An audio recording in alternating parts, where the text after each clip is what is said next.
Skinamarink is an experimental horror film directed by first-time feature filmmaker Kyle Edward Ball. It's already become an online horror sensation that I'm sure will cause a widespread polarizing reaction amongst filmgoers once it becomes more accessible. But personally, I can't remember experiencing a film that was this nerve-wracking and had me consistently on edge throughout its runtime. I implore everyone watching this video to not only watch the film before watching this video, but to support this film by purchasing a movie ticket during its theatrical release or by watching it on Shudder or any other VOD platform when it comes time. And today, I want to talk about a particular scene that is arguably the most nerve-wracking and anxiety-inducing scene in the film. I'm talking about the look under the bed scene. I wanted to talk specifically about the scene because I feel like it encapsulates everything that makes the film so effective from a horror filmmaking perspective. It's a scene that most people agree, even those who aren't fans of the film, is a nightmarish accomplishment. With that being said, I'd like to take a quick second to say that I have a spoiler-free Skinamarink review if you'd like to just hear my general thoughts on the film, and also please consider joining my Discord server where you can chat it up with Kino Lords across the globe. We have film brackets, movie nights, weekly voice chat discussions, and it's just a great way to connect with film lovers like yourself. Now, let's move on to the shit-your-pants-inducing scene in Skinamarink. So to start, it's worth noting that the entire sequence is presented through a first-person perspective shot of one of the child characters, Kaylee. We get a good handful of sequences in the film that are presented through this very same POV lens, but the majority of the film consists of both stationary and slow-moving panning shots of different elements of the house, whether it be objects and furniture or just corners of rooms, ceilings, and hallways. It intentionally utilizes the horrifying magic of off-screen space, forcing the audience to mostly rely on bits of dialogue and unsettling sound design in order to make any sense of its characters, narrative, and themes. It makes it to where, a lot like children, the audience is put in a position where their imagination becomes their worst enemy, which is why these first-person perspective sequences further immerse the audience into that childlike perspective, amplifying the suspenseful and imaginative horror to come. So, I can't play the entire scene unedited for obvious copyright reasons, but I'll play significant snippets as we go along. Ideally, I'd love to just play the full unedited scene and then just come back and talk about it, but this video wouldn't exist if I did that. So anyway, the scene begins with a shot peering down a dark hallway, with a strange and audible voice telling one of the child characters, Kaylee, to come upstairs. And keep in mind that this entire scene is shot through that first-person perspective of the child.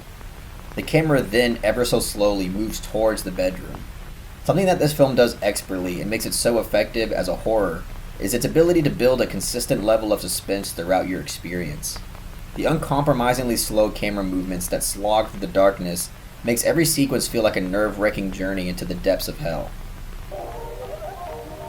And also the fun and uplifting juxtaposed sound of the cartoon coming from the TV in the background adds a layer of unsettling irony to it all.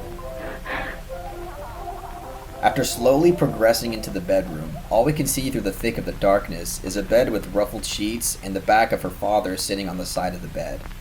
Remember, a huge factor of what makes this scene and really the entire film in general so effective is its willingness to have drawn-out pauses and sluggish camera movements that demand a terrifying level of patience and suspense from the audience.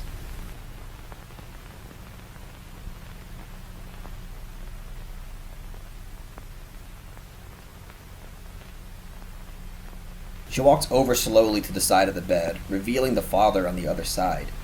What I found interesting in regards to how the father is presented here is that the camera refuses to reveal his face. We only see him from neck down.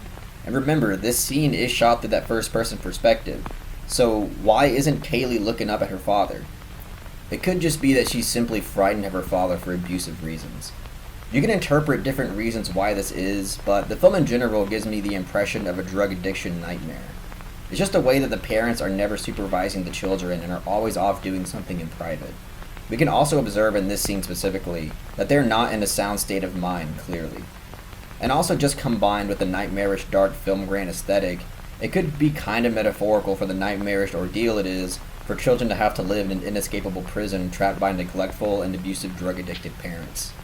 Would love to hear everyone's take on this in the comment section. But moving on, the father whispers to Kaylee to look under the bed. And this is when the sequence really starts to get truly nerve-wracking.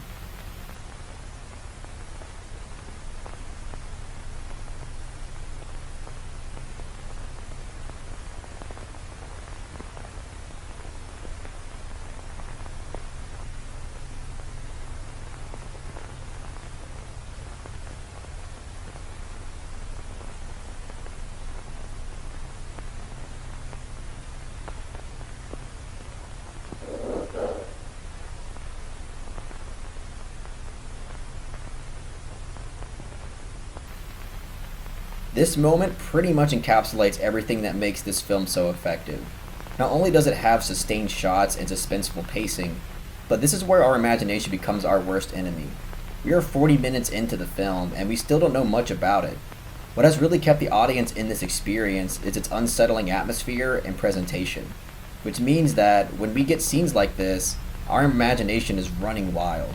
On the surface, we are frightened of a possible jump scare, but on a deeper level, our limited knowledge and limited visibility due to the darkness makes it very unpredictable and causes us to imagine the worst as we're forced to wait in an uncomfortable suspense. Which again is incredibly similar to a child's perspective, who is forced to have such limited and innocent knowledge of the world they experience.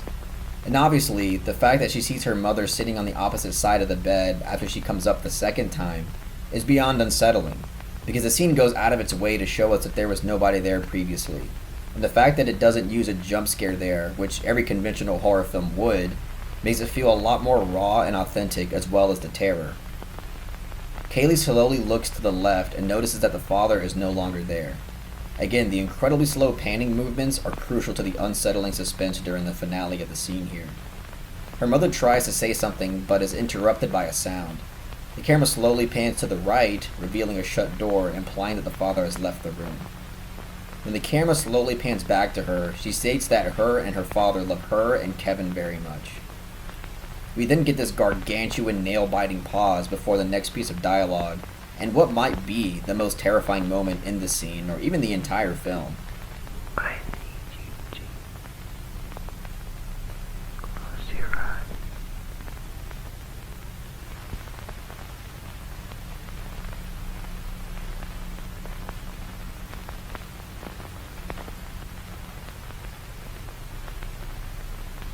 Once Kaylee opens her eyes again, the mother has vanished. Conceptually, I found everything about this kind of terrifying because not only are we not aware of her intentions, but having her character hide within the off-screen space only amplifies the suspense and unpredictability that again forces our imagination to get the best of us. But why did the mother ask Kaylee to close her eyes just to vanish? What's the point?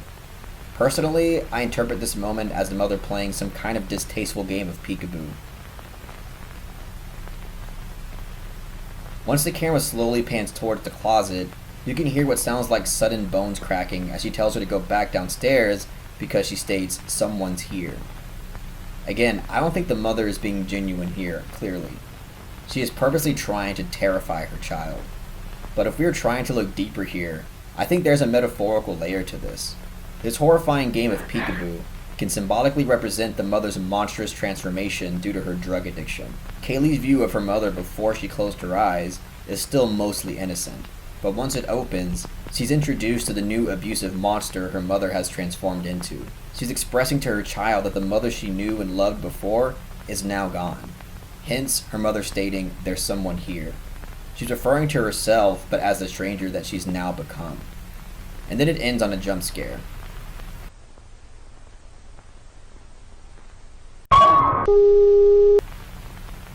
I remember my heart falling out of my ass when I first experienced that jump scare. I usually despise jump scares, but it's mostly because the art of jump scares are hardly ever implemented appropriately. They're usually way overused and incorporated as a cheap way to get a scare. But here, I think it's effective because it's pretty damn unpredictable with it. There are so many moments where this film could have had jump scares, but didn't. This makes it to where it's nearly impossible to predict where one is going to land. Also, what the hell is that thing that pops out?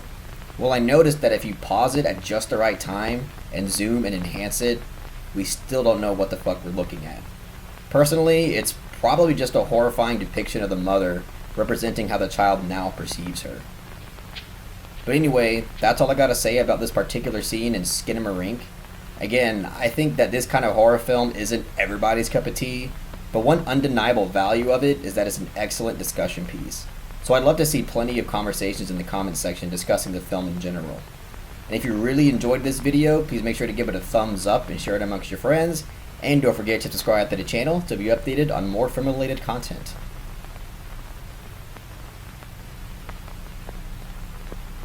The scariest part of Skinamarink was when the Skinamarink said, "It's Skinamarinkin' time," and Skinamarinked all over those poor kids.